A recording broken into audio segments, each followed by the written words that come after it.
شهر رمضان الذي أنزل فيه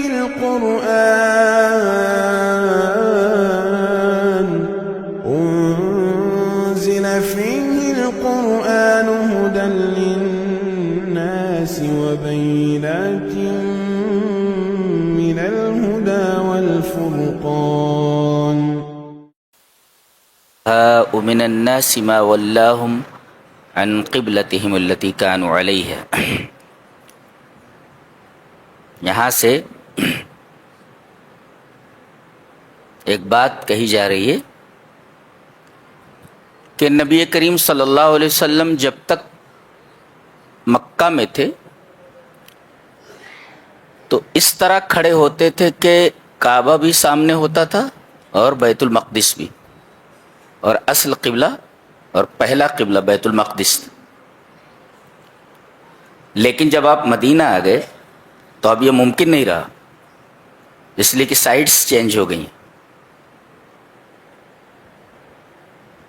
تو آپ 16 یا 17 مہینے تک پہلے قبلے یعنی بیت المقدس کی طرف منہ کر کے نماز پڑھتے رہے. لیکن آپ کی تمنا یہ تھی کہ آپ کا قبلہ، مسلمانوں کا قبلہ خانہ کعبہ کو بنا دیا جائے. دیکھیں، تمنا دل میں ہے کہ قبلہ بدل دیا جائے، لیکن آپ زبان سے نہیں کہہ رہے ہیں. قد نرى تقلب وجهك في السماء، ہم یہ دیکھ رہے ہیں کہ آپ بار بار اپنے چہرے کو آسمان کی طرف اٹھاتے، یعنی آرزو یہ ہے کہ قبلہ بدل دیا جائے. زبان سے آپ نہیں کہہ رہے ہیں، لیکن بار بار آپ اپنے چہرے مبارک کو آسمان کی طرف اٹھاتے کہ میں تو یہ چاہتا ہوں کہ قبلہ بدل دیا جائے، مگر میرا رب کیا چاہتا ہے. یس کتنی عجیب بات ہے، نہیں کتنی عجیب بات ہے. میں یہ چاہتا ہوں کہ مسلمانوں کا قبلہ میرا قبلہ خانہ کعبہ بنا دیا جائے. آپ زبان سے نہیں کہہ رہے، بار بار آپ اپنے چہرے کو آسمان کی طرف اٹھاتے ہیں کہ میں تو یہ چاہتا ہوں کہ قبلہ خانہ کعبہ بنا دیا جائے، میرا رب کیا چاہتا ہے. اللہ تبارک و تعالی نے آپ کی اس آرزو کو شرف قبول بخشا اور فرمایا فَلَنُوَلِّيَنَّكَ قِبْلَةً تَرْضَاهَا فَوَلِّ وَجْهَكَ شَطْرَ الْمَسْجِدِ الْحَرَامِ. آپ اپنے چہرے کو خانہ کعبہ کی طرف پھیر دیجیے. اب قبلہ بدل دیا گیا.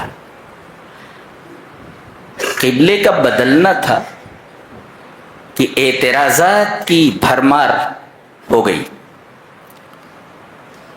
اعتراض کرنے والے 3 طرح کے لوگ تھے: مشرکین یعنی پیگنس، منافقین ہپوکریٹس، اور تیسرے جیوز یہودی. تو مشرکین، منافقین اور یہودی یہ 3 اعتراضات کرنے والے تھے. کیا اعتراض تھا یہ دیکھیں، اس جملے میں ما ولاہم عن قبلتہم التی کانوا علیہا، جس قبلے پر مسلمان تھے کس چیز نے ان کو اس قبلے سے پھیر کر خانہ کعبہ کی طرف پھیرنے کا حکم دے دیا. یہ ان کا اعتراض ہے. کس چیز نے پھیر دیا، سبب کیا ہے؟ اللہ تبارک و تعالیٰ نے ارشاد فرمایا کہ ایسے اعتراضات کرنے والے بے وقوف ہیں، دے آر فولس. نقطہ یہ ملا کہ کسی آدمی کو دیکھو کہ وہ اسلام کے کسی قانون پر اعتراض کر رہا ہے تو سمجھ جاؤ کہ اس کا دماغ خراب ہے، وہ بے وقوف آدمی. لہذا کوئی کہے اسلام میں پردہ کس لیے ہے، یو آر فول. اسلام کا یہ قانون ایسا کیوں ہے، یو آر فول. قرآن حکیم نے کہا سفہا، یہ سفیہ کی جمع ہے، سفیہ مینس فول، تو سیقول السفہاء من الناس، تو آپ لوگوں کو کنفیوز ہونے کی، پریشان ہونے کی ضرورت نہیں ہے کہ اسلام کے کسی قانون پر کوئی اعتراض کر رہا ہے. آپ ہنس دیں اور کہیں کہ تمہارے بارے میں قرآن کہہ چکا ہے کہ یو آر فولس، تم بے وقوف لوگ. اور پھر اس کا تحقیقی جواب دیا جا رہا ہے، قل للہ المشرق والمغرب، مشرق بھی اللہ کا، مغرب بھی اللہ کا، مشرق بھی اللہ کا، مغرب بھی اللہ کا، تو وہ جس طرف چاہے تمہارے چہرے کو پھیرنے کا حکم دے دے، قبلہ بنا دے. تم کون ہوتے ہو اعتراض کرنے والے؟ نقطہ یہ ملا کہ ظاہر پرست جتنے ہوتے ہیں، ظاہر پرست، وہ اسی طریقے کے احمقانہ سوالات کرتے رہتے. یہ ظاہر پرستی ہے، اسے ذہن میں رکھا جائے. بہرحال قبلہ بدل دیا گیا. دوسرا اعتراض یہ آیا کہ جو لوگ بیت المقدس کی طرف منہ کر کے نماز پڑھتے ہوئے مر گئے، ان کو یہ قبلہ نہیں ملا، تو پہلا قبلہ غلط تھا، یہ قبلہ صحیح ہے. تو بیت المقدس کی طرف یعنی پہلے قبلے کی طرف منہ کر کے نماز پڑھتے ہوئے جو لوگ مر گئے، ان کی نمازوں کا کیا ہوا؟ یہ دوسرا اعتراض ہے. اللہ تبارک و تعالیٰ نے ایک جملے میں جواب دیا، وَمَا كَانَ اللَّهُ لِيُضِيعَ ایمانکم، اللہ تمہارے ایمان کو کیوں ضائع کرے گا؟ اللہ تمہارے ایمان، دیکھیں سوال یہ ہے کہ ہماری نمازوں کا کیا ہوا؟ جواب یہ ہے اللہ تمہارے ایمان کو ضائع نہیں کرے گا. نقطہ یہ ملا کہ نماز ایمان ہے.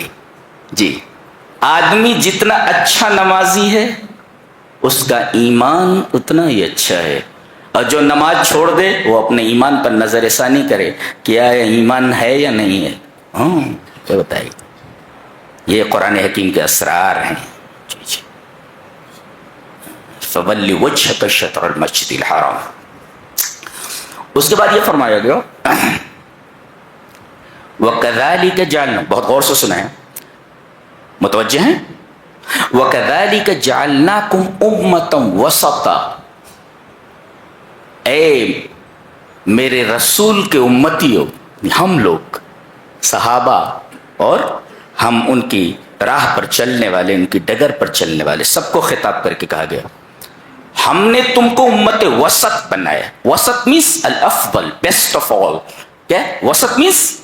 وہ بیچ کا نہیں کہ دو طرف کے بیچ میں جو ہوتا ہے وہ وسط ہوتا ہے. یہاں الافضل مراد ہے، الافضل the best of all. تو وَكَذَلِكَ جَعَلْنَاكُمْ أُمَّةً وَسَطًا، ہم نے تم کو ایسی امت بنایا ہے جو سب سے افضل ہے، یعنی بیسٹ آف آل ہے. یہ اچھا، یہ کون سا وظیفہ اسے اختیار کرنا ہے بتایا گیا، لِتَكُونُوا شُهَدَاءَ عَلَى النَّاسِ، تاکہ تم لوگوں کے اوپر گواہ ہو جاؤ، وَيَكُونَ الرَّسُولُ عَلَيْكُمْ شَهِيدًا، اور رسول تمہارے اوپر گواہ ہو جائیں. کیا مطلب؟ What is the meaning of that؟ کیا مطلب؟ جواب اس کا ایک حدیث میں دیا گیا ہے کہ قیامت کے دن تمام انبیاء کرام کو ان کی امتوں کے ساتھ لایا جائے گا. حضرت نوح پہلے لائے جائیں گے اور ان کی امت کے ساتھ انہیں کھڑا کر دیا جائے گا. اللہ پوچھے گا نوح کے امتیوں سے، نوح کے امت سے، حل بلغکم، یہ نوح ہیں، انہوں نے میرا پیغام تم تک پہنچایا تھا. حل بلغکم فیقولون اللہ، یہ دیکھو فیقولون اللہ، کہیں کہ نہیں نہیں نہیں، انہوں نے تیرا پیغام ہم تک نہیں پہنچایا. ارے صاف انہوں نے انکار کر دیا. اب حضرت نوح سے پوچھا جائے گا، یہ تو انکار کر رہے ہیں، من یشہد لک، من یشہد لک، تمہارا گواہ کون ہے؟ اس لیے کہ البینۃ علی المدعی والیمین علی من انکر، جو دعویٰ کرے وہ دلیل لائے، تو دعویٰ حضرت نوح کا یہ ہے کہ ہم نے ہمارے رب تیرا پیغام ان تک پہنچا دیا تھا. یہ دعویٰ ہے, دعوے کی دلیل چاہیے. البینۃ علی المدعی من یشہد لک, گواہ کون ہے, ثبوت کیا ہے, پروف لاؤ. تو حضرت نوح کہیں گے کہ میں نے تیرا پیغام اپنی امت تک پہنچا دیا تھا, اس کی گواہی امت محمد دے گی. اللہ اکبر. اور پھر امت محمد کو لایا جائے گا. ہم گواہی دیں گے کہ ہمارے رب نوح پیغمبر نے تیرا پیغام اپنی امت تک پہنچا دیا تھا.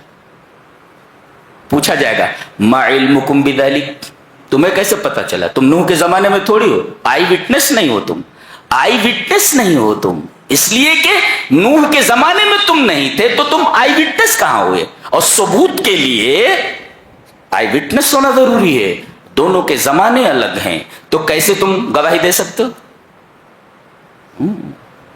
وہ جواب دیں گے اخبرنا نبینا بذلک, ہمارے نبی نے ہمیں یہ بات بتائی ہے. گویا کہ نبی کی بات ایسے ہی ہے جیسے کہ آدمی نے اپنی آنکھوں سے دیکھا ہے. نبی کی ہر بات آئی وٹنس کے دائرے میں آتی ہے. اللہ اکبر. یہ ہے. اور امت محمد خاص طور سے صحابہ کرام اس میں سر فہرست ہیں, یہ عدول ہیں سب کے سب. صحابہ کرام کی اتباع واجب ہے, سب واجب الاتباع ہیں. اس لیے کہ گواہ کون ہوتا ہے, گواہ کون بنتا ہے, گواہی کون دیتا ہے, جو صادق ہو, سچا اور عدول ہو. اس سے صحابہ کرام کی عظمت پر استشہاد کیا گیا ہے. جی یہ عدول ہیں سب کے سب. اور پھر نبی بھی کہیں گے کہ میری امت صحیح کہہ رہی ہے. جی وَكَذَلِكَ جَعَلْنَاكُمْ أُمَّةً وَسَطًا لِتَكُونُوا شُهَدَاءَ عَلَى النَّاسِ وَيَكُونَ الرَّسُولُ عَلَيْكُمْ شَهِيدًا. سمجھ جائے. اس کے بعد ایک نکتہ بیان کیا گیا, فَاسْتَبِقُوا الْخَيْرَاتِ, نیکی کے کاموں میں ریس کرو. چلو نہیں, ریس کرو. استباق کہتے ہیں ٹو ریس. ایک آدمی جا رہا ہے, اب آپ اس کے پیچھے دوڑیں اور اس کو پیچھے چھوڑ کر آگے نکل جائیں, اس کو کہتے ہیں استباق. ریس میں کیا ہوتا ہے, دوڑنے والے جتنے ہوتے ہیں, مقابلہ کرنے والے, ہر ایک دوسرے سے آگے نکلنے کی کوشش کرتا ہے. دیٹ از کالڈ استباق. فاستبقوا الخیرات. بعض اہل علم نے کہا من سبق فی الدنیا الی الخیرات فہو السابق فی الآخرۃ الی الجنات. جو دنیا میں نیکیوں میں سبقت کرے گا, پہل کرے گا, وہ سب سے پہلے جنت میں جائے گا. لہذا کوئی نیکی کا کام کر رہا ہو, واجب ہے آپ کے اوپر کہ اس کا ساتھ دیں, ریس کریں. اگر کوئی 10 روپیہ دے رہا ہے تو آپ 100 روپیہ دینے کی کوشش کریں, ریس کریں. آپ ریس کر رہے ہیں. فاستبقوا الخیرات. تو جو دنیا میں سبقت کرے گا خیرات میں, خیرات مانے نیکی کے کام, وہ جنت میں بھی سبقت کرے گا, یعنی سب سے پہلے جنت میں جائے گا. اللہ, یہ ذہن میں رکھا جائے. فاستبقوا. لہذا نیکیوں کے کام میں بڑھو نہیں, ریس کرو, ایک دوسرے سے آگے نکل جانے کی کوشش کرو. کیا کتاب ہے, پورا نظام حیات ہے, منہج شامل للحیات کلیہا. پوری زندگی کا ایک مکمل نظام دے دیا گیا ہے کہ ہمیں زندگی کس طرح گزارنی ہے. سبحان اللہ, ایسی کتاب دی گئی جس کو ہم نے تاکہ نسیاں پڑھ گئے. جی یہ صرف پڑھنے کی کتاب نہیں ہے, یہ سمجھنے کی کتاب ہے. بہت پڑھ لیے, بہت پڑھتے رہے, بہت سنتے رہے, لیکن سمجھ میں کچھ آتا نہیں. لہذا وہی رفتار بے ڈھنگی جو پہلے تھی وہ اب بھی ہے, اس لیے کہ ہم نے سمجھا ہی نہیں کہ کتاب کہہ کیا رہی ہے. دیوانوں کی طرح, پاگلوں کی طرح سن لیتے ہیں, بس ہے کیا وہ سمجھنا ہے. یہ جنتر منتر کی کتاب تھوڑی ہے, سن لی اور چلے گئے. ہدایت کی کتاب ہے, یہ اصولوں کی کتاب ہے, قوانین کی کتاب ہے. ایک آیت کو سمجھ لے 100 مرتبہ قرآن ختم کرنے سے بہتر ہے. جی جی ابن قیم نے کہا ہے, آگے بتائیں گے انشاءاللہ. جی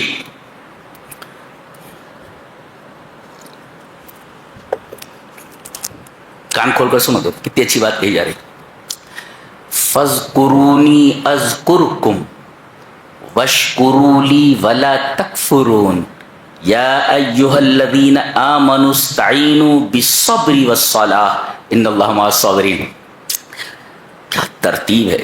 میں تو قرآن حکیم کا اسٹوڈنٹ ہوں. تم مجھے یاد کرو, فَاذْكُرُونِي, تو اذکرکم, میں تمہیں یاد کروں گا. تم دنیا میں مجھے یاد کرو, میں ملائے اعلیٰ میں فرشتوں کے سامنے تمہیں یاد کروں گا. اتنی بڑی بات ہے. یہ ہے ذکر کا فائدہ. ایک آدمی حسن بصری کے پاس آیا اور کہا, یا ابا سعید اشکو قسوۃ قلبی, مجھے شکایت ہے کہ میرا دل بڑا سخت ہے, دل سخت ہو گیا میرا, مجھے قساوت قلب کا مرض لاحق, دل کی سختی کی بیماری ہے. کون سی بیماری ہے؟ دل کی سختی, قسوت قلب کی. کہا کہ اذبہ بالذکر, اسے اللہ کے ذکر کے ذریعے پگھلا دے. کوئی چیز سخت ہو جائے تو اسے پگھلا دیا جاتا ہے. تو اگر دل سخت ہو جائے تو اس کو پگھلانے کے لیے ذکر ضروری ہے. اذبہ بالذکر.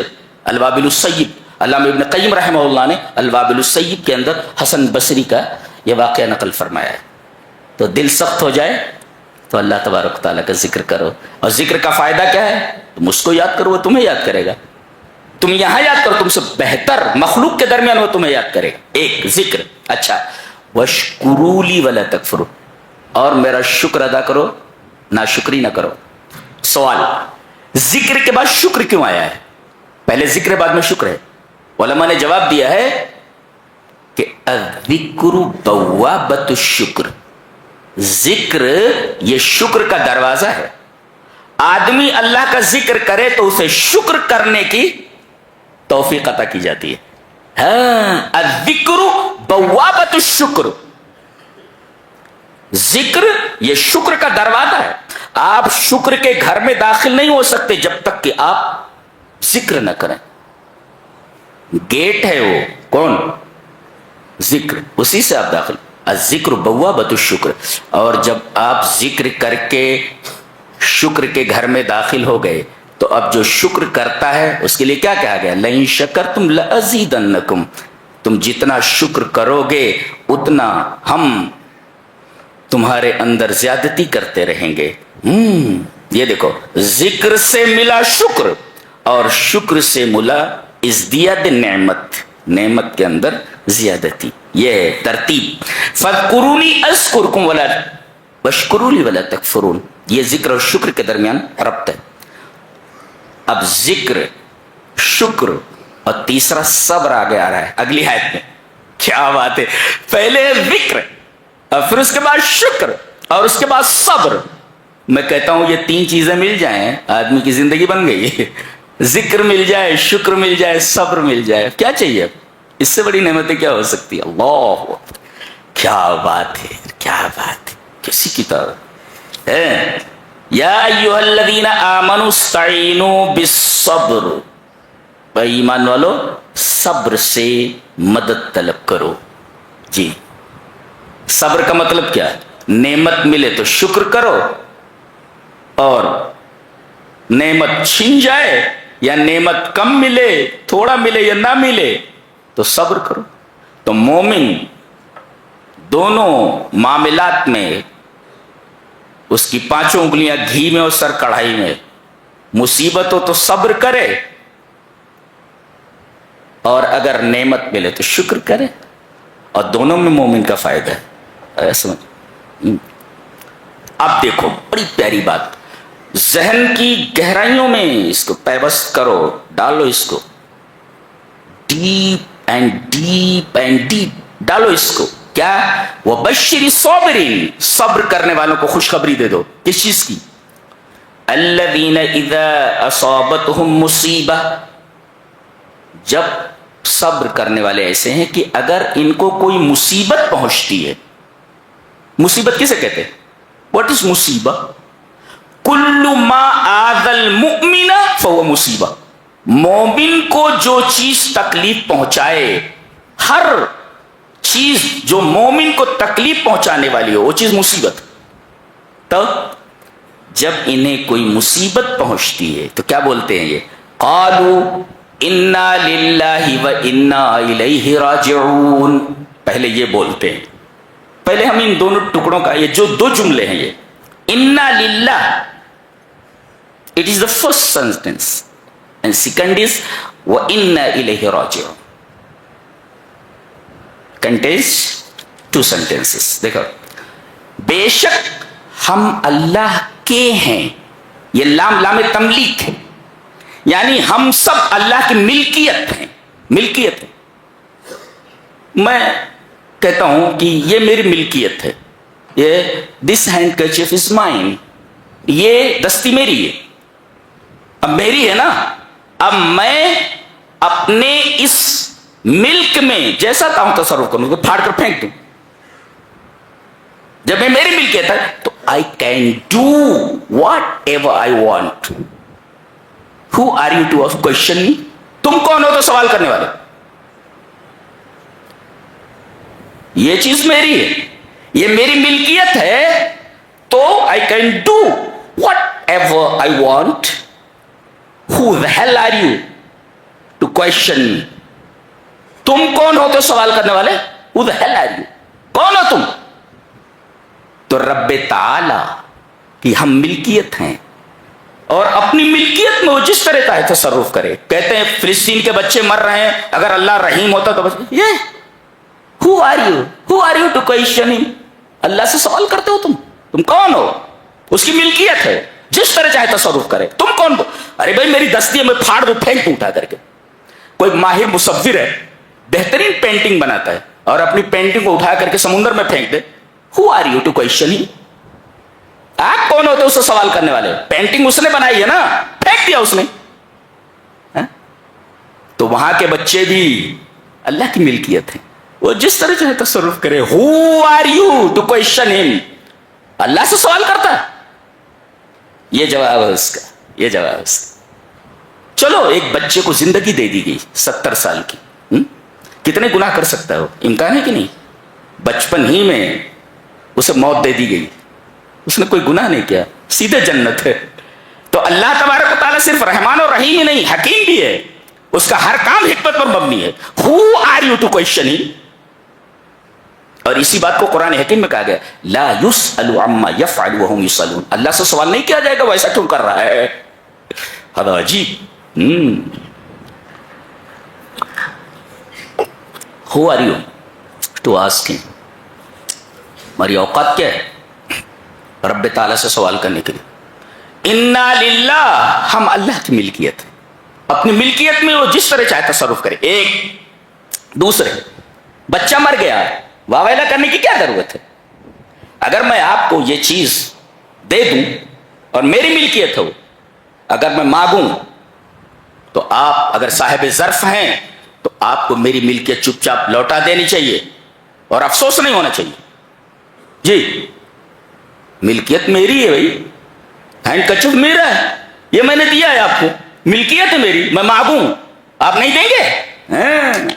قالوا انا للہ, ہم اللہ کی ملکیت ہے, اور وَإِنَّا إِلَيْهِ رَاجِعُونَ, اور اسی کی طرف ہم لوٹنے والے ہیں. جی اسی کی طرف ہم لوٹنے والے ہیں.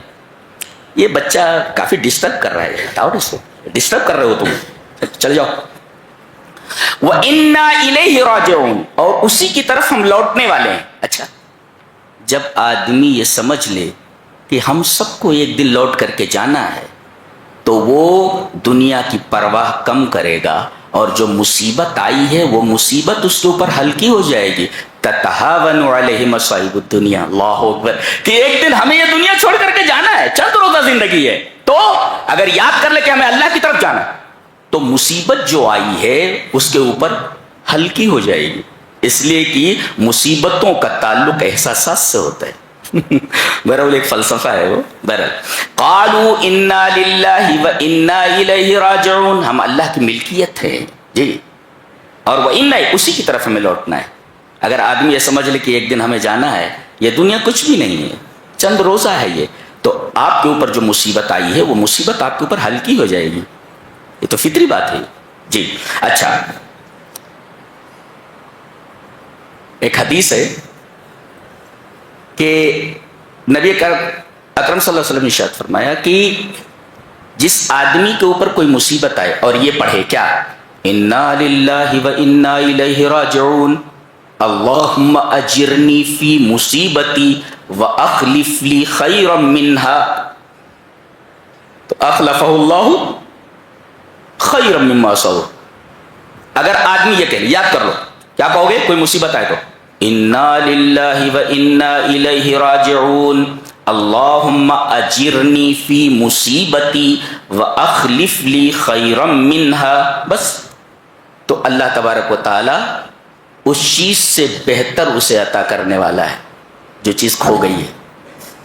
اور اس میں حضرت ام سلمہ فرماتی ہیں کہ میں اپنے شوہر ابو سلمہ سے بہت محبت کرتی تھی. جو بیوی شوہر سے محبت نہ کرے، کائے کی بیوی ہے، فالتو ہے وہ، جی فالتو ہے، فالتو ہے. تو حضرت ام سلمہ فرماتی ہیں کہ میں اپنے شوہر ابو سلمہ سے بہت محبت کرتی تھی. ان کا انتقال ہو گیا تو میں نے یہی کہا، انا للہ و انا الیہ راجعون اللہم اجرنی فی مصیبتی واخلف لی خیرا منہا. اس دعا کی برکت یہ ہوئی کہ مجھے نبی جیسا شوہر ملا. یہ نبی کریم صلی اللہ علیہ وسلم کے نکاح میں آ گئی. آپ سے بہتر کون ہو سکتا ہے؟ دیکھو اس سے بہتر عطا کیا گیا. ابو سلمہ سے بہتر شوہر حضرت ام سلمہ کو عطا کیے گئے. لہذا کوئی مصیبت آئے تو یہ دعا ضرور پڑھیں. کہتے ہیں کہ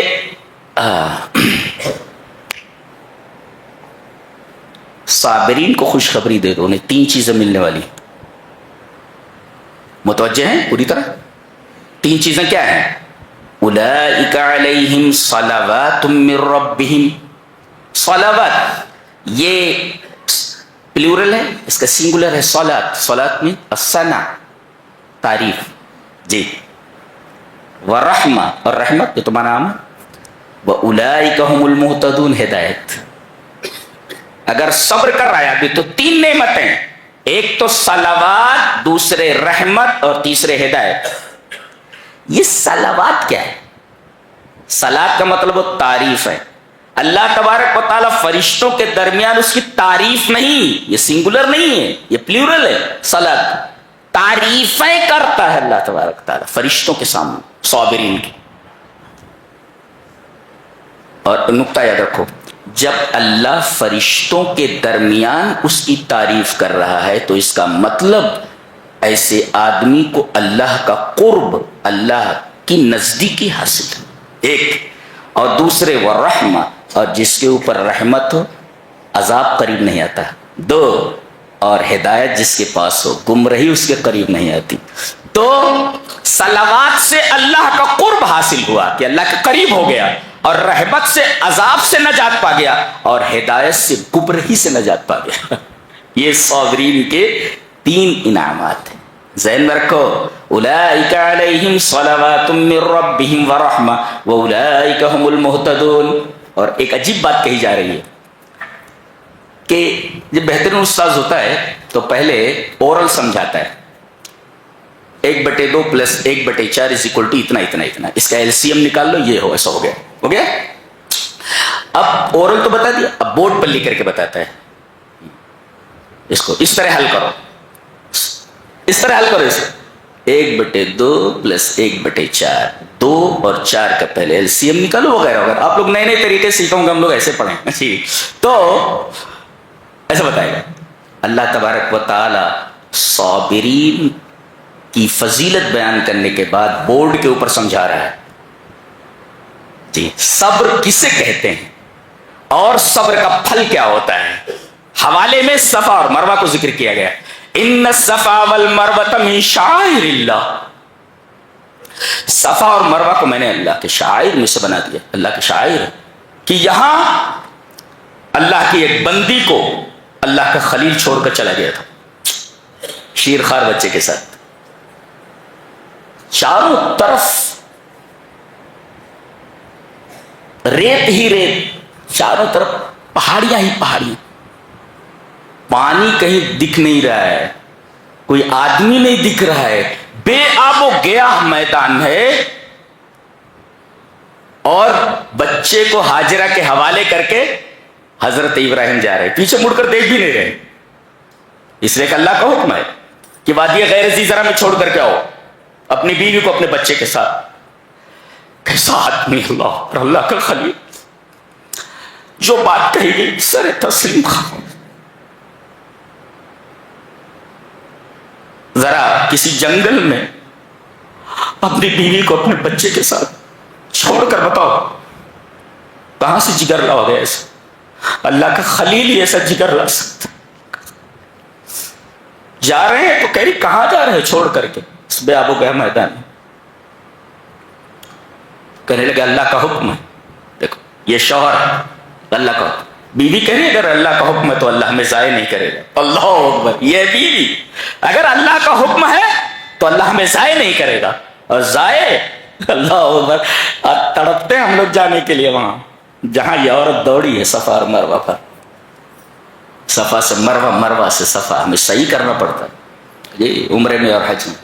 شاعر بنا دیا اللہ نے سے سمجھ میں آیا؟ یہ ہے صبر کرنے والی۔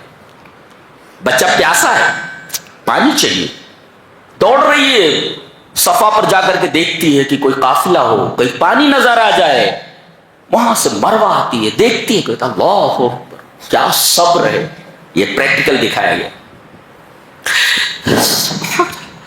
سبحان اللہ، اولئک علیہم صلوات من ربہم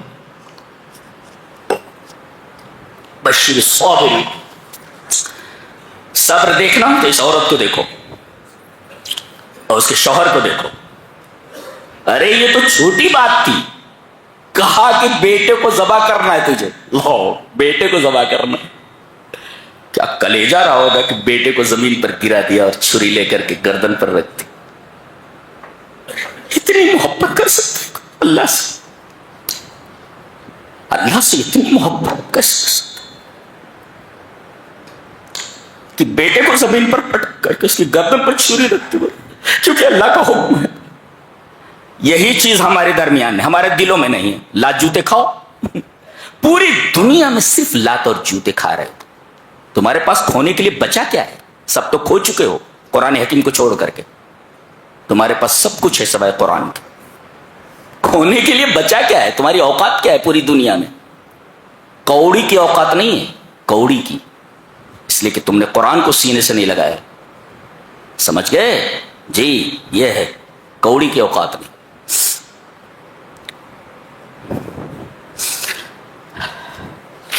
آگے کہا جا رہا ہے وَإِلَٰهُكُمْ إِلَٰهٌ وَاحِدٌ لَا إِلَٰهَ إِلَّا هُوَ الرَّحْمَٰنُ الرَّحِيمُ۔ کیا بات ہے، تمہارا معبود ایک ہی معبود ہے اور وہی رحمان الرحیم۔ دیکھو یہاں الہ کہا گیا پھر رحمان الرحیم کہا گیا، اس کا مطلب ہے معبود وہی ہوتا ہے جو رحم کرنے والا ہو، یعنی الوہیت کو بغیر رحمانیت اور رحمیت کے سمجھا ہی نہیں جا سکتا۔ معبود وہی ہوتا ہے جو رحمان اور رحیم ہو، یہ کہا گیا۔ الوہیت کو رحمانیت اور رحیمیت سے الگ کر کے نہیں دیکھا جا سکتا، اس کا تصور ہی نہیں کیا جا سکتا۔ معبود وہی ہے جو رحمان اور رحیم ہو۔ رحمان کسے کہتے ہیں؟ الرحمن بجمیع الخلق، کافر کے اوپر بھی رحیم، ابرار کے اوپر بھی رحم کرنے والا، فجار کے اوپر بھی رحم کرنے والا، اچھوں کے اوپر رحم کرنے والا، بروں کے اوپر رحم کرنے والا رحمان۔ الرحمن بجمیع الخلق اور رحیم خاصہ بالمومنین۔ اللہ تبارک تعالیٰ قیامت کے دن صرف مومنوں کے اوپر رحم کرے گا، اس لیے وہ رحیم ہے، اور دنیا میں تمام کے اوپر رحم کر رہا ہے، اس لیے وہ رحمان۔ الرحمن بجمیع الخلق والرحیم بجمیع المؤمنین۔ ایک بڑی عجیب بات کہی جا رہی ہے، قیامت کے دن جو اللہ کا انکار کرنے والے ہیں، اللہ کو نہیں مانتے، بعض لوگ اللہ ہے ہی نہیں بولتے، اللہ ہے ہی نہیں۔ یہ کون لوگ ہیں؟ وہی ہیں بے وقوف لوگ ہیں، فول ہیں، فول۔ ارے قانون پر اعتراض کرنا فولشنس ہے تو یہ کہنا کہ اللہ ہے ہی نہیں، یہ تو سب سے بڑی بیوقوفی ہے، سب سے بڑی بیوقوف، سب سے بڑا بیوقوف آدمی ہے ایسا جی۔ تو یہ جو اللہ کو نہیں مانتے، دیکھو کہا جا رہا ہے سب کو کھڑا کر دیا جائے گا، جہنم میں جا رہے ہیں سب، اب جنت کو بلند کر دیا جائے گا، ترفع لہم الجنہ، جنت کو بلند کر دیا جائے گا، اور ان لوگوں سے کہا جائے گا اگر تم اللہ کی اطاعت کرتے تو یہ دیکھو یہ بنگلہ ہے، یہ نعمتیں ہیں، یہ نعمتیں ہیں، یہ تمہیں عطا کی جاتی، لیکن تم نے اللہ کی اطاعت نہیں کی، لہذا یہ تمہارے لیے جو بنایا گیا تھا اب یہ تقسم بین المومنین، مومنوں کو دے دیا جائے گا، تقسیم کر دیا جائے گا، تو اس وقت ان کی جو حسرت ہوگی وہ دیکھو بتایا گیا۔ اللہ اکبر، کہا کذالک یریہم اللہ اعمالہم حسرات علیہم، حسرت کسے کہتے ہیں؟ اعلیٰ درجات الندامہ، اعلیٰ درجے کی شرمندگی، اس سے بڑی شرمندگی کوئی ہو ہی نہیں سکتی، اس کو کہتے ہیں حسرت۔ سب چھن گیا، یہ ہمارا تھا، کاش ہم اللہ کے احکام پر چلتے۔ بعض لوگوں کو کہتے ہیں نا 70 حوریں، بیٹے جب دی جائے گی 70 حوریں تو تجھے کتنی ندامت ہوگی، یہ قرآن نے بتا دیا ہے، ابھی تو مذاق اڑا رہا ہے، یہ منہ ہے تیرا، تجھے 70 حوریں ملیں، حوریں مومنوں کو ملنے والی ہے، انکار کرنے والوں کو نہیں جی۔ اور تجھے کیا تکلیف ہے؟ مومنین کو اگر 70 حوریں دی بھی جا رہی ہے، تجھے کیا تکلیف ہے بھائی؟ تجھے کیا تکلیف؟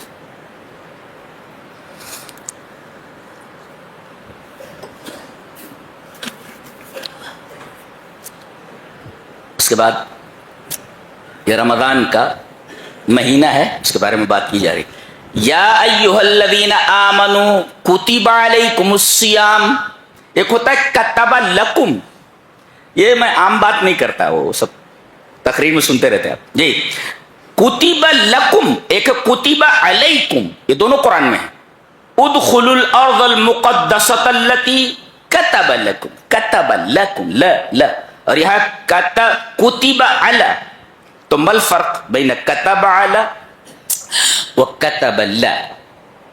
ہونا کا یہ فرق ہے، اس لیے کہ کتب علی کا مطلب ہوتا ہے جس میں مشقت ہو، روزہ رکھنے میں ظاہر ہے کہ مشقت، اور کتب لکم جب کہا جائے اس میں آسانی ہے۔ عربی زبان بھی کتنی رچ لینگویج ہے، کتنی رچ لینگویج جی۔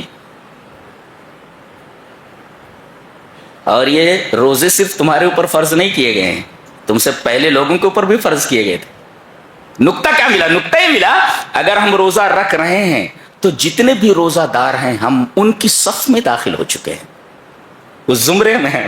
کیا بات ہے، ارے بھائی وہی کام جو وہ کر رہے تھے ہم بھی وہی کر رہے ہیں، لہذا ہم ان لوگوں کے ساتھ ہیں، ان کے زمرے میں آ گئے ہیں جو روزہ رکھتے آ رہے ہیں ابتدائی آفرینش سے سن کے تخلیص۔ یہ ہے نکتہ اس میں۔ اب دیکھو خاص بات، رمضان کے مسائل اور فضائل کے بیان کے سیاق میں، کانٹیکسٹ میں دعا کا تذکرہ ہے، بیچ میں ہے یہ۔ وَإِذَا سَأَلَكَ عِبَادِي عَنِّي فَإِنِّي قَرِيبٌ، اے میرے حبیب میرے بارے میں اگر تجھ سے میرے بندے پوچھیں تو بول دینا میں قریب ہوں۔ یہ قریب لا کر کے رمضان کے مہینے کے بیان میں کیا کہنا چاہ رہا ہے؟ یعنی ویسے تو مومن بندوں کے قریب رہتا ہی ہے، رمضان میں بہت قریب ہو جاتا ہے، لہذا اس قربت سے فائدہ اٹھا لو، قریب ہوں۔ یہ نہیں کہا کہ کس کے قریب ہوں؟ میں تجھ سے بھی قریب ہوں، تیری دعا کے بھی قریب ہوں، تیرے آنسوؤں کے قریب ہوں، اور تو جو مانگ رہا ہے اس کے بھی قریب ہوں۔ کس چیز کے قریب ہے نہیں کہا گیا، ہر چیز کے قریب ہوں، تیری نمازوں کے قریب ہوں، دیکھ رہا ہوں، تیرے آنسوؤں کے قریب ہوں، تیری دھڑکنوں کے قریب ہوں میں، اور میں تیری تمنا کے قریب ہوں، میں تیرے مطلوب کے قریب ہوں۔ مانگ کیا رہا ہے اٹھا کر کے دے سکتا ہوں، میں قریب ہوں۔ کس چیز کے یہ نہیں بتایا گیا، ہر چیز کے قریب ہوں۔ کیا بات۔ اچھا ایک نکتہ دیکھو، میں قریب ہوں، اجیب دعوت الداعی، میں دعا کرنے والے کی دعوت کو قبول کرتا ہوں. ہاں لا دعا هذا الدعوة هي الدعاء. تو هناك فرق بين الدعوة والدعاء؟ لا اكيد بالکل. کیا دعوت اور دعا کے درمیان فرق ہے, بہت بڑا فرق ہے. There big difference between two words. کیا دعوی اور دعا. جہاں دعوت کا لفظ آئے سمجھ لو کہ جو مانگا ہے بندے نے قبول ہو گئی ہو, اور جہاں دعا آئے ضروری نہیں قد یستجیب و قد لا یستجیب. دعا کا لفظ جہاں آیا ہے اللہ قبول بھی کر سکتا ہے اور نہیں بھی قبول کر سکتا ہے, لیکن جہاں دعوت کا لفظ آیا قبول ضرور کرتا ہے. لہذا یہاں دعا نہیں دعوت ہے, یہ یعنی ضرور قبول ہوگی اگر دعا کرتا ہے. کیا نکتہ ہے دیکھو, اللہ اکبر.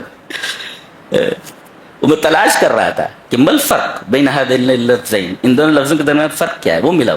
جہاں دعا اچھا مشرک کی دعا کو, کافر کی دعا کو قبول کرتا رہتا, اس کو بھی قبول کرتا.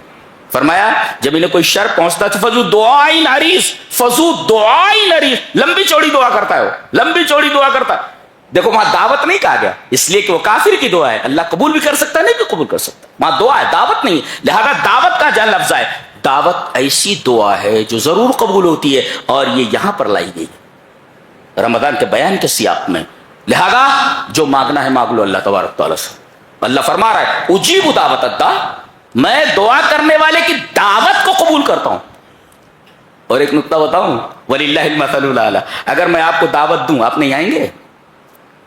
ایک مومن کے اوپر ایک حق یہ بھی ہے کہ اگر وہ دعوت دے تو دعوت کو قبول کرنا چاہیے. جی اب آپ دعوت دے رہے رب تعالیٰ کو, نہیں آئے گا, سوال ہی نہیں ہے, دعوت قبول کرے گا وہ, یہ مطلب ہے اس کا. وللہ المثل الاعلی, ذہن میں بٹھاؤ اس کو. اجیب دعوت الداع لا دعاء الداعی, دعوت الداعی, دعوت جہاں ہے قبولیت ضرور ہے اس کے لیے. یہ فرق ہے دعوت اور دعا.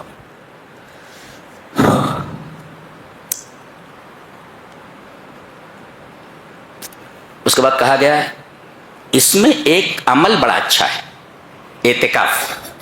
جی وَأَنْتُمْ عَاكِفُونَ فِي الْمَسَاجِدِ قال ابن تیمیہ فلا اعتکاف الا فی المساجد. ابن تیمیہ نے فرمایا اعتکاف صرف مسجد میں ہوتا ہے. بعض مسالک میں عورتیں اپنے گھروں میں اعتکاف کرتی ہیں, هذا لا يجوز, اعتکاف نہیں ہوتا اس میں. ہاں مسجدوں میں اگر پردے کے ساتھ انتظام ہو تو عورتیں مسجد میں اعتکاف کریں. فتنے کا خوف ہو چھوڑ دیں, سنت ہے, فرض تو ہے نہیں. جی نیت کر لیں ثواب مل جائے گا انشاءاللہ. تو ایک چیز یہ ہے اعتکاف.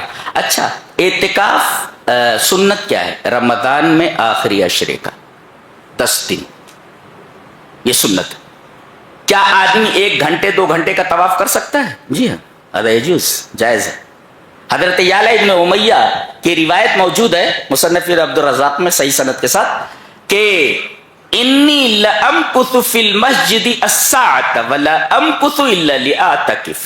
جی میں مسجد میں ٹھہرتا ہوں 1 گھنٹہ, اور میں نہیں ٹھہرتا ہوں مگر اس لیے کہ اعتکاف کروں. یہ روایت بتا رہی ہے کہ 1 گھنٹے کا بھی طواف ہو سکتا ہے, لیکن رمضان میں مسنون طریقہ طواف کا یہ ہے, اس کا اعتکاف کا یہ ہے کہ آدمی 10 دن مسلسل اعتکاف کرے.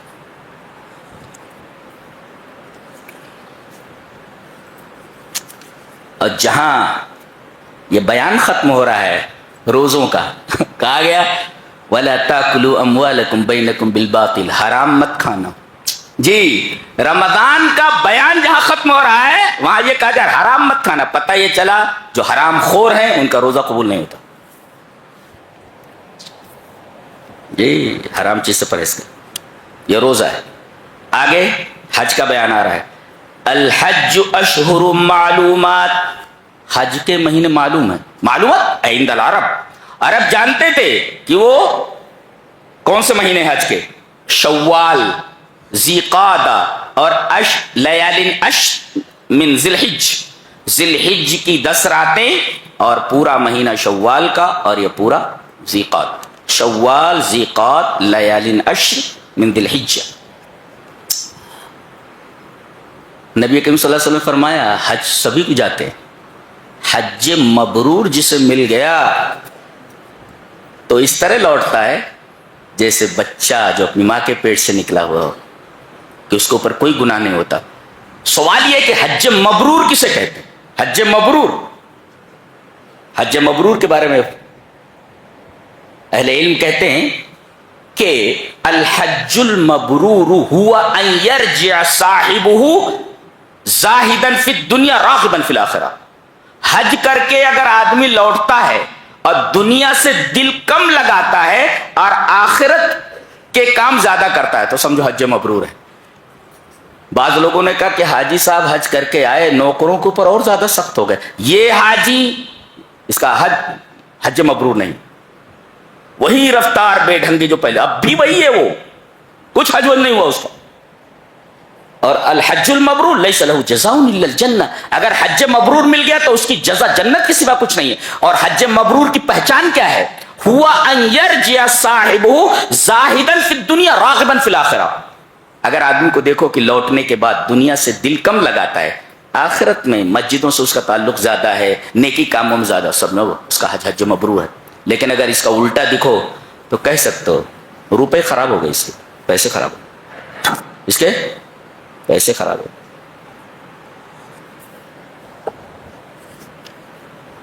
جی اس کے بعد کہا گیا اچھا حج کرنے کے لیے نکلتے تھے زمانے جاہلیت میں تو بھیک مانگتے رہتے تھے، راستے میں بھیک مانگتے رہتے تھے۔ بھیک مانگنا قبیح فعل ہے، ارے بھائی پیسہ ہو توشہ ہو تو جاؤ نا، سفر کے لیے اخراجات تمہارے پاس ہو تو جاؤ، یہ بھیک مانگتے ہو جاتے تھے۔ پہلے یہاں کے بھی حاجی جاتے تھے تو مسجد خالد بن ولید ایسی مسجدیں دیکھتے رہتے تھے کہ جہاں مفت میں کھانا مل رہا، مفت خور کہیں کے، تو فرمایا گیا کہ حج کے لیے جائیں تو 2 توشے لے لیں، 2 توشے، کیا؟ وَتَزَوَّدُوا، زاد مش توشہ، پروویژن، تو وَتَزَوَّدُوا فَإِنَّ خَيْرَ الزَّادِ التَّقْوَىٰ، تو سب سے بہترین پروویژن یعنی take provision with you for the journey. اگر آپ سفر کر رہے ہیں حج کے لیے تو آپ کو پروویژن لینا ہے، توشہ لینا ہے۔ اب توشہ، the provision is of 2 types, 2 قسم کا ہے، ایک ہوتا ہے میٹیریل اینڈ اسپرچوئل، ایک ہے مادی یعنی پیسہ ویسا ہو تمہارے پاس، اور پیسہ ہونے کے ساتھ ساتھ دوسرا توشہ تقوی ہونا چاہیے، تقوی۔ یہ وتزود، یہ کتاب ہے، اللہ اکبر، کتاب، اسی کو چھوڑنے کی وجہ سے لاکھ جوتے کھا رہے ہو، سب لاکھ جوتے کھا رہے ہو۔ جب تک اس کے جڑو گے نہیں، یہ حکومت ایسا کر رہی ہے، فلاں نیتا ایسا کر رہا ہے، ویسا کوئی کچھ نہیں کر رہا ہے، تمہارے اعمال ایسے ہیں کہ تمہارے ساتھ یہی سلوک کیا جائے، تم خود اس کے مستحق ہو، ڈیزرو کرتے ہو، تم ڈیزرو کرتے ہو تم۔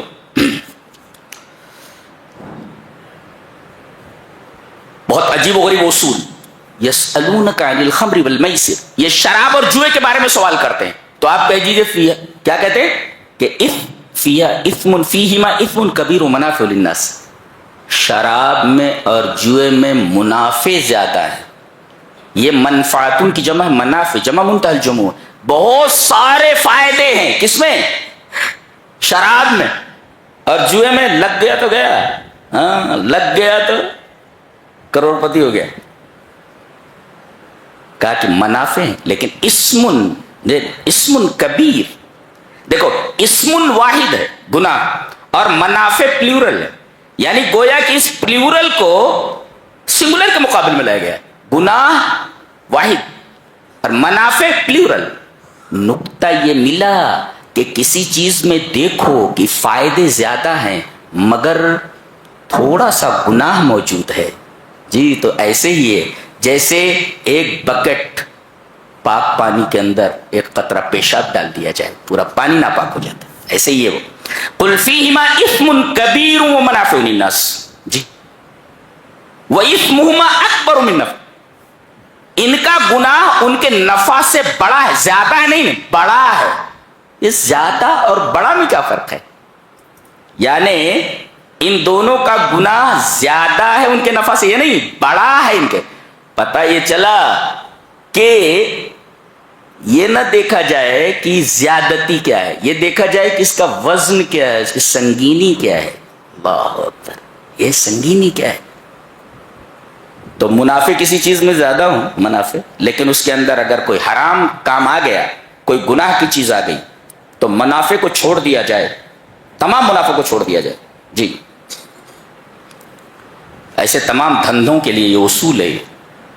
کسی دھندے میں بہت زیادہ منافع ہیں مگر اس میں تھوڑا گناہ بھی ہے، پورے دھندے کو چھوڑ دیا جائے، اس لیے کہ یہ اس پانی کی طرح ہو گیا جو بکٹ میں ہے اور اس میں ایک قطرہ پیشاب ڈال دیا گیا.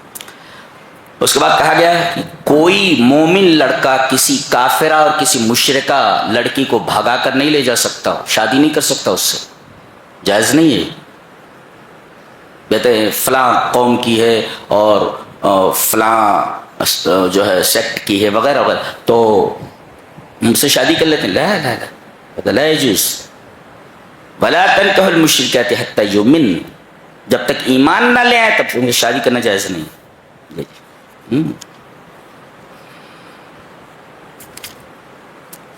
اب اصل چیز آئی. اب طلاق مرتان، طلاق دو بار ہے. کیا مطلب طلاق دو بار ہے؟ یعنی عدت کے درمیان دو مرتبہ رجوع کا حق حاصل ہے، بس تیسری مرتبہ دے دیے گئی. الطلاق مرتان، آپ نے طلاق دے دیا، اب عدت میں ہے. اب اس عدت میں اسے، عدت کتنی ہے؟ 3 حیض. اس عدت کے دوران اگر آپ رجوع کر لیتے ہیں، ٹھیک ہے، دوسری مرتبہ آپ نے طلاق دے دی، پھر رجوع کر لیتے ہیں، اب یہی 2 مرتبہ ہے رجوع کا حق. تیسری مرتبہ آپ نے دے دیا، طلاق مغلظہ ہے، نکل گئی. اور طلاق کا ایک ہی طریقہ ہے سنت کا. کیا؟ جب وہ پاک ہو، پاکی کی حالت میں اسے طلاق دے دیا جائے یہاں تک کہ اس کی عدت جو 3 ہے سے ختم ہو جائے، بس. اب جیسے ہی اس کی عدت ختم ہوئی وہ کہیں بھی شادی کر سکتی ہے، اور اگر آپ اس سے پھر شادی کرنا چاہیں کر سکتے ہیں آپ. جی کیسے؟ پھر سے نکاح پڑھ لیں، پڑھا لیں، اور اسی طریقے سے نئی مہر کر لیں. نئی مہر اور نئے نکاح کے ساتھ اسے لا سکتے ہیں آپ، اس لیے کہ ابھی آپ کے 2 طلاق تو باقی ہیں نا، ابھی لا سکتے ہیں اس کو. جی یہ بہترین طریقہ ہے، اور یہی شریعت میں. بقیہ ہر طریقہ طلاق کا بدعت، جیسے ایک مجلس کے اندر اگر 1 لاکھ بور دے طلاق طلاق طلاق، ایک ہی طلاق باقی ہوتی ہے. یہ ذہن میں رکھ لو. یہاں تو کہتے 3 گولی مار دیے، وہ گولی ہے، طلاق ہے وہ. یہ مثالیں نہیں چلتی ہیں. یہاں پہ 3 گولی مار دیا، تینوں لگ گئی. بولے سر اللہ کے لیے مثالیں مت بیان کرو.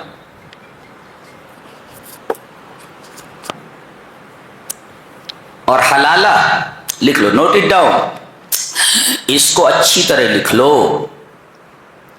کہ there is nothing such as حلالہ in اسلام. اسلام میں حلالہ جیسی کوئی چیز ہے ہی نہیں. حلالہ ہے ہی نہیں اسلام میں. لوگ مذاق اڑاتے ہیں جبکہ اسلام کا کوئی تعلق ہی نہیں حلالہ سے. جی حلالہ ہے ہی نہیں سرے سے اسلام میں. لکھ لو، نوٹ اٹ ڈاؤن. اسلام میں حلالہ ہے ہی نہیں. ایک عورت مطلقہ ہو گئی، طلاق دے دیا آپ نے، اب عدت سے نکل گئی، اس کی شادی ہو گئی، کہیں اپنی مرضی سے شادی ہو گئی اس کی، اور اس کے بعد اب وہ شوہر طلاق دے دیتا ہے کسی وجہ سے، اب آپ کے لیے جائز ہے. یہ ہیلا کر کے کہ طلاق دینے کے بعد خود کسی سے کرواؤ اور کہہ دو 2 دن کے بعد اسے طلاق دے دینا، اس کا تصور اسلام میں نہیں. حلالہ ہے ہی نہیں اسلام میں. نوٹ کرو اس کو. مذاق اڑاتے ہیں اسلام میں حلالے کا، حلالہ ہے ہی نہیں. یہ جن لوگوں نے اس کو صحیح کہا ہے انہوں نے اسلام کا مذاق بنایا ہوا ہے. دوسرے لوگوں کو اعتراض کا موقع اس وجہ سے مل رہا ہے. حلالہ اسلام میں ہے ہی نہیں. اور طلاق کا ایک ہی طریقہ ہے، پاکی کی حالت میں 1 طلاق دے کر چھوڑ دیا جائے یہاں تک کہ 3 حیض گزر جائیں. مطلقہ کی عدت 3 حیض. اور جس کا شوہر مر جائے، متوفی عنہا زوجہا، آگے آ رہا ہے، اس کی عدت 4 مہینہ 10 دن. جی یہ ہے. اور اگر خلا کرانے والی ہو، خلا کا مطلب ہوتا ہے شوہر پسند نہیں، بگاڑ کہتی ہے بھائی میری جان چھوڑ دو, میں تیرے ساتھ نہیں رہ سکتی, اس کو کہتے خلا. اب اگر شوہر طلاق نہیں دے رہا ہے, جی یہ کہہ رہی خلا کر, میں تیرے ساتھ نہیں رہ سکتی, خلا مانگ رہی ہے, اور وہ خلا نہیں دے رہا ہے, تو جہاں اسلامی شریعت ہے وہاں قاضی فیصلہ کر دیتا ہے. ہندوستان میں اس طریقے کا ماحول نہیں ہے, لہذا شہر کے سربراہ لوگ ایک ساتھ بیٹھیں گے اور تمام سربراہ لوگ مل کر کے اس نکاح کو فسخ کر دیں گے, نکاح فسخ ہو گیا. یہ طریقہ ہے. جیسے یہ ہمارے اہل حدیث بھائیوں میں اس طریقے کا اللہ نہ کرے کوئی مسئلہ آ گیا لڑکی کا, سامنے والا جو ہے یہ خلا لینا چاہ رہی ہے اور وہ خلا نہیں دے رہا ہے, تو یہاں کے جو معتبر لوگ ہیں, باس اور رسوخ لوگ ہیں, وہ بیٹھے اور تمام لوگ مل کر کے کہتے ہیں نکاح فسخ کیا جاتا ہے, نکاح فسخ ہو جاتا ہے. جی اچھا, اب لڑکے نے جتنا دیا ہے اس سے زیادہ لے سکتا ہے کیا؟ لا لا لا لا یزداد, ابن ماجہ کی روایت ہے, جتنا دیا ہے اتنا لے لے, جتنا دیا ہے اتنا لے لے. لڑکی سے مہر میں جتنی مہر ہے اتنی لے لے, لا یزداد, زیادہ نہیں مانگ سکتا, زیادہ لینا جائز نہیں ہے. اور لڑکی والوں نے لڑکے والوں کو جو کچھ دیا ہے وہ بھی نہیں لے سکتے, اس لیے کہ وہ ہبہ ہے, اور ہبہ العائد فی ہبتہ کالقلب یعود فی قیہ, تحفہ دے کر کے اسے واپس کرنا لینا ایسے ہی ہے جیسے کتا اپنی قے کرنے کے بعد دوبارہ اسے کھا لیتا ہے, یہ بھی ممنوع. لڑکی والوں نے جو دیا ہے لڑکی کو اتنا ہی ملے گا جو مہر ہے, اس سے زیادہ نہیں. اور لڑکی والوں نے لڑکے کو جو کچھ دیا ہے وہ تحفے میں دیا ہے, نہ لیں اس کو, لینا درست نہیں, لینا جائز نہیں. مہر سے زیادہ لڑکا نہیں لے سکتا, لا یزداد, ابن ماجہ کی روایت ہے. اور لڑکی والوں نے جو کچھ دیا ہے وہ ہبہ ہے, وہ بھی نہیں لے سکتے. اس کی عدت کتنی ہے مختلعہ کی, جو خلا کر ایک حیض ہے, ونلی ایک حیض گزر جائے اس کی عدت ختم ہو. اچھا, عدت کے درمیان, عدت کسے کہتے ہیں؟ عدت جب تک ہے تب تک دو کام نہ کرے, جی دو کام نہ کرے. ایک تو یہ کہ اسباب زینت اختیار نہ کرے, مہندی لگانا, کاجل لگانا, یہ سب یہ اسباب زینت, تو زینت کے اسباب اختیار نہ کرے, بن ٹھن کر نہ رہے, اس لیے کہ عدت گزار رہی ہو. جی عدت گزار رہی ہو, اس عدت میں کوئی نکاح کا پیغام صراحتاً نہیں دے سکتا. جی جی جی جی یہ اس کے بعد رضاعت کا مسئلہ دیکھو. والوالدات یرضعن اولادہن حولین کاملین, یہاں ایک جملہ بڑا پیارا دیا گیا ہے, یہ دیکھو. اب جیسے ایک لڑکی کو کسی نے طلاق دے دیا, ایک طلاق دیا تھا, عدت گزر گئی, اب دوبارہ یہ لڑکا اور لڑکی شادی کرنا چاہ رہے ہیں, یہ کہا جا رہا ہے فلا تعضلوہن. ایک صاحب تھے تو انہوں نے اپنی بہن ایک صحابی کو دے رکھی تھی, انہوں نے انہیں طلاق دے دیا. اب عدت گزر گئی تو دونوں بہت پچھتائے, لڑکی چاہ رہی ہے کہ میں اسی کے ساتھ رہوں اور لڑکا بھی چاہ رہا ہے ان کے ساتھ رہوں, لیکن بھائی درمیان میں آ گئے, بولے ہم نے اپنی اتنی اچھی بہن تمہارے نکاح میں دی تھی, تم نے طلاق دے کر کے ہمارے خاندان کی اور ہماری بہن کی توہین کی, دوبارہ تمہارے نکاح میں نہیں دے سکتے. بولے یہاں ناک کی بات نہیں آنی چاہیے, فلا تعذروہن, روکو نہیں, روکو نہیں, فلا تعذروہن ان ینکحن ازواجہن, نہ روکو انہیں, نہ روکو, نہ روکو. بھائی ہی اس وقت ہے, باپ نہیں تو بھائی ہی ولی ہے. اس سے یہ پتہ چلا نہ روکو کا مطلب یہ ہوا کہ لا نکاح الا بولی جن, بغیر ولی کے نکاح نہیں ہوتا. یہ نقطہ یہاں پہ. اچھا, دودھ پلانا ہے کتنے سال تک؟ حولین کاملین, مکمل 2 سال پلانا ہے. اچھا, اس میں ایک نقطہ دیکھو کتنا عجیب ہے, لا تضار والدۃ بولدہا, والدہ کو, ماں کو طلاق ہو گئی, اے لڑکا میرے پاس رہے گا, وہ کہتا لڑکا میرے پاس رہے گا, جھگڑا. تو کہہ رہے ماں کو تکلیف نہ دی جائے, ماں کو تکلیف, لا تضار, پہلے ماں کا تذکرہ ہے. دیکھو عورتوں کے جذبات کا کتنا احترام کیا گیا. کہتے ہیں ارے اسلام میں عورتوں کا کوئی حق ہی نہیں ہے. دیکھو قدم قدم پر قرآن حکیم ہر جگہ پر دیکھو عورتوں کے احترام کا پورا ایک سلسلہ ہمیں نظر آتا ہے. جی لا تزار والدۃ بولدها ولا مولود له بولد. پہلے ماں کا تذکرہ ہے پھر باپ کا تذکرہ ہے. یعنی ماں کے جذبات کو ٹھیس نہ پہنچائی جائے. بچے کو لے کر کے ملانے کا وقت آئے لے جا کر کے ملا دو, اسے دور مت رکھو. جی جی اللہ اکبر, کیا کتاب ہے سبحان اللہ. قربان ہونے کو جی چاہتا ہے. جی جی جی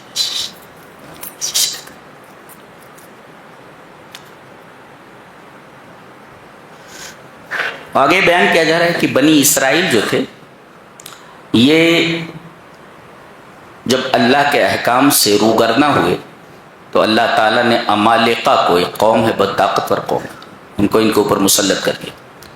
انہوں نے ان کو شکست دی اور تابوت سکینہ چھین کر لے گئے. ایک تابوت تھا, تابوت جس کو تابوت سکینہ کہا ہے قرآن حکیم میں. ان یاتیکم التابوت فیہ سکینۃ من ربکم. یہ دیکھو تابوت سے, اور جب لڑتے تھے تو تابوت سکینہ کو آگے رکھتے تھے اور اللہ تبارک و تعالیٰ اس تابوت کی وجہ سے انہیں فتح و ظفر سے نوازتا تھا, فتح ہوتی تھی. یہ عمالقہ چھین کر لے گئے. بہت روئے گڑ گڑائے, وقت کے نبی کے پاس آئے اور کہا کہ کچھ کیجئے, کسی کو ہمارا کمانڈر ان چیف بنا دیجئے, بادشاہ بنا دیجئے, ہم اس کے ساتھ رہ کر کے عمالقہ سے لڑیں گے.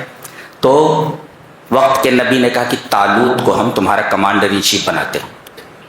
جی ارے کہنے لگے وہ تو فقیر آدمی ہے, اس کے پاس مال کہاں ہے. دیکھو یہ ظاہر پرست, یہودی ہمیشہ ظاہر پرست رہے. جی صلاحیت نہیں دیکھ رہے کہ کمانڈری کے لیے, کمانڈر ان چیف ہونے کے لیے صلاحیتیں ہونا ضروری ہے. مال کا اس کے کیا تعلق ہے.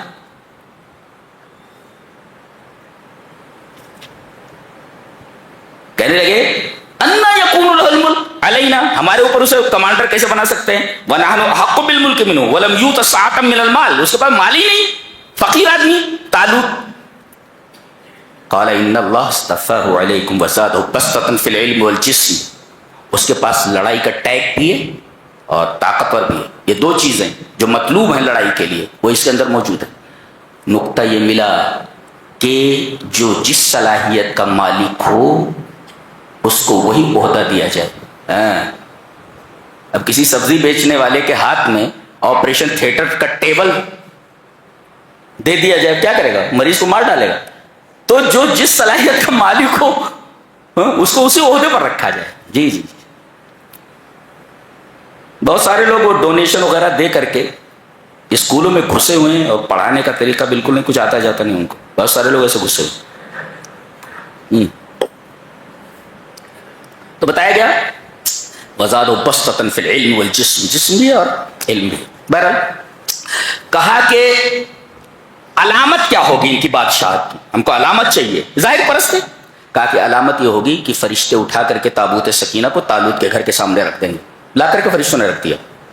ہاں اب یہ ظاہر پرست تھے. انہوں نے ایک دفعہ کہا بھی لن نؤمن لک حتی نری اللہ جہرۃ, ہم اللہ پر ایمان لا ہی نہیں سکتے جب تک کہ ہم اپنی آنکھوں سے نہ دیکھیں. یہ ظاہر پرستی ہے. یہ یہود یہ ہمیشہ ظاہر پرست رہے, یہ ظاہر پرست رہے. رکھ دیا گیا لا کر کے تابوت سکینہ. تابوت کا اچھا ٹھیک ہے آپ کمانڈر ان چیف بنا دیے گئے. یہ تابوت سکینہ اس سے تبرک حاصل کرتے تھے. ہمارے ہاں تبرک کے بہت سارے سلسلے ہیں. نالین مبارک, قدم مبارک, پنجہ مبارک اور نہ جانے کتنی کتنی مبارکات. یاد رکھیں اصول. نبی خالی نبی جیسے ہمارے نبی جناب محمد رسول اللہ صلی اللہ علیہ وسلم بدنہ الشریف, آپ کا بدن مبارک, والاولامس جسدہ الشریف, اور جس چیز کو آپ کے بدن سے ملامست حاصل ہوئی. مثلا نبی کریم صلی اللہ علیہ وسلم کے بدن سے, آپ کے بدن سے تبرک حاصل کیا جا سکتا ہے. جی جب آپ بال کٹواتے تو لوگ بال لیتے تھے تبرک. تو بعض عورتیں آپ کا پسینہ لے لیتی تو خوشبو کے طور پر استعمال. اللہ اکبر, ہمارا نبی کیسا تھا. اللہم صلی علی محمد وعلی آل محمد کما صلیت علی ابراہیم وعلی آل ابراہیم انک حمید مجید. اللہم بارک علی محمد وعلی آل محمد کما بارکت علی ابراہیم وعلی آل ابراہیم انک حمید مجید. ہم لوگوں کے پسینوں سے درگندھ آتی ہے, گندگی, بو آتی ہے. آپ کا پسینہ کیسا تھا, عورتیں اسے شیشی میں جمع کر لیتی ہیں تو خوشبو کے طور پر. سبحان اللہ, نبی کیسا ہے ہمارا. درود پڑھتے رہو ہیں بہت زیادہ درود پڑھو جی. تو آپ کا پسینہ کیسے, آپ کے پسینے سے تبرک حاصل کیا جا سکتا ہے. آپ تھوکتے تھے, اب تھوک ہاتھ پر لے لیتے تھے لوگ جی, بدن پر مل لیتے تھے. سبحان اللہ. تو آپ کے بدن شریف سے تبرک حاصل کیا جا سکتا ہے. اور جو چیز آپ کے بدن سے ملامس ہو گئی, لگ گئی, مثلا یہ کپڑا ہے کرتا, تو چونکہ کرتا آپ کے بدن سے مل گیا ہے, بدن سے مل گیا ہے, لہذا آپ کے کرتے سے, ہر وہ چیز سے جس سے آپ, جو چیزیں آپ کے بدن سے لگی ہیں ان سے تبرک حاصل کر سکتے ہیں. حضرت ام سلمہ جب کوئی بخار زدہ ہوتا تو نبی کریم صلی اللہ علیہ وسلم کے کرتے کو بھگو کر کے پانی نچوڑتے اس کو پلا دیتی, شفا ہو جاتی تھی. تو نبی کے بدن سے اور آپ کے بدن سے جو چیز مس ہو, بس انہی سے, اور وہ بھی زندگی میں. اب آپ اس دنیا میں نہیں, آپ کی قبر سے برکت حاصل نہیں کی جا سکتی. حلال ہے یہ چیز, جائز نہیں ہے یہ. ہاں, کہ مٹی آپ کے بدن سے لگی ہوئی ہے تو مٹی سے ہم تبرک حاصل کریں, اس لیے کہ مٹی بھی تو بدن سے لگی ہوئی ہے نا آپ کے, تو مٹی سے لا لا لا, زندگی کی بات کہی جا رہی ہے. آپ کے انتقال کے بعد آپ کے بدن سے کوئی چیز مس بھی ہو جائے, اس سے تبرک حاصل نہیں کر سکتے. تو آپ کا بدن شریف اور جو چیز آپ کے بدن سے مس, اس کے علاوہ دنیا کی کسی بھی چیز سے برکت حاصل نہیں کی جا سکتی. جی جی, برکت حاصل نہیں کی جا سکتی کسی انسان سے, کسی بھی چیز سے. یہ تھا دوسرے پارے کا خلاصہ. ابھی سورہ بقرہ چل رہی آگے. اللہ ہمیں نیک عمل اور اچھی سمجھ کی توفیق عطا فرمائے. وآخر دعوانا الحمدللہ رب العالمین.